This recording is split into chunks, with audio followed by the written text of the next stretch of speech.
새벽 배송 금지 논의가 사회적 파장을 일으키고 있습니다. 정부 산하 사회적 대화기구에서 민주노총 택배노조가 자정부터 오전 5시까지 배송을 전면 제한하자는 제안을 공식적으로 내놓은 겁니다. 이른바 새벽 배송 금지안. 만약 이게 현실화된다면 국민의 생활과 유통산업 전반에 큰 혼란이 불가피하다는 우려가 커지고 있습니다. 새벽 배송은 단순한 편의 서비스가 아닙니다. 맞벌이 부부, 워킹맘, 자영업자들에게는 하루를 유지해주는 생활 인프라이자 이미 필수 서비스로 자리 잡았죠. 이건 단순한 유통의 문제가 아니라 생활의 리듬과 연결된 문제입니다. 소비자단체 조사 결과 새벽 배송을 이용해본 국민의 98.9%가 앞으로도 계속 이용하겠다고 답했습니다. 서비스가 중단되면 불편하다는 응답은 64%, 불편하지 않다는 응답은 9%에 불과했습니다. 사실상 국민 대다수가 새벽 배송 금지에 반대하고 있는 겁니다.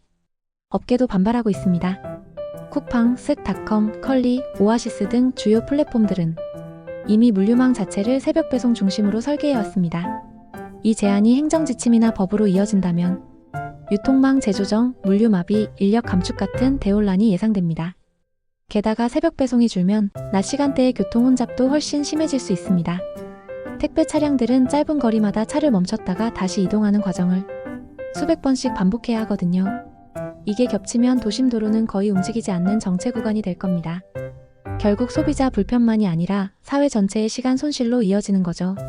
하지만 민주노총 택배노조는 이 문제를 건강권 보호와 과로 방지의 문제로 보고 있습니다.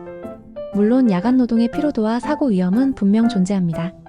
하지만 정작 새벽 배송 기사들 대부분은 민노총이 아닌 쿠팡 같은 직영체계에 속해 있죠.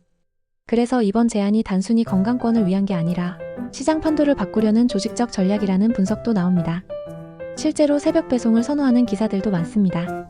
교통 혼잡이 적고 엘리베이터 대기 시간도 거의 없으며 낮보다 더 많은 물량을 처리해 수입이 높습니다. 낮 시간을 자유롭게 활용할 수 있다는 점도 매력적이죠. 즉, 야간 근무가 모든 기사에게 불리한 건 아니라는 겁니다. 이런 현실을 무시한 채 새벽 시간 자체를 금지하자는 발상은 소비자의 편익도 노동자의 선택권도 함께 제약하게 됩니다. 결국 이번 논의는 노동권의 문제가 아니라 소비자의 선택권과 시장의 자율성을 어디까지 인정할 것인가의 문제로 확장되고 있습니다. 김영훈 고용노동부 장관은 아직 부처 차원의 논의는 없다며 신중론을 밝혔습니다. 하지만 그는 민주노총 출신으로 과거 철도노조와 민주노총 위원장을 지낸 인물입니다. 그의 정치적 배경을 감안하면 정책의 무게가 민노총 쪽으로 기울 가능성을 배제하기 어렵습니다. 노동계 출신이 현장을 잘 안다는 건 장점이 될 수 있습니다. 하지만 민노총 출신 장관이 민노총의 이해를 정책에 반영하려 든다면 그건 공직자의 책무를 벗어나는 일입니다.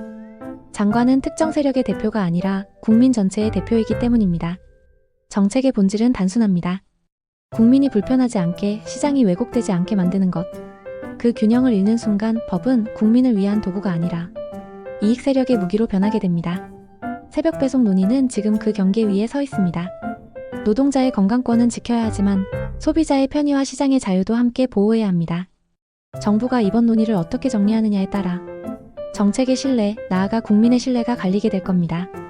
저는 전문가는 아니지만 상식적으로 생각하는 사람입니다. 스스로 생각하지 않으면 누군가에게 쉽게 당합니다.